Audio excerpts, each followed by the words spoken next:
বুঝছেন না?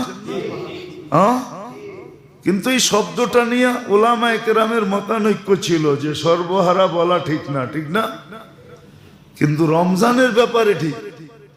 আল্লাহর রাসূল বলছে মাহরুম কুল্লাল মাহরুম, যে রমজান পাইলো মাপ পাইলো না, ও সর্বহারা, ও সব হারায় ফেলছে, সব শেষ। রমজান পাইলো মাপ পাইলো না। আর তৃতীয় বদ্ধ হইল সমস্ত মঙ্গলের থেকে খালি, অথচ রমজানটা পুরা মঙ্গল দিয়া ভরা। কি মঙ্গল দিয়া ভরা? নফল ফরজের সমান, ফরজ 70 গুণ, তসবিহাত 1000 গুণ, সব মঙ্গল দিয়া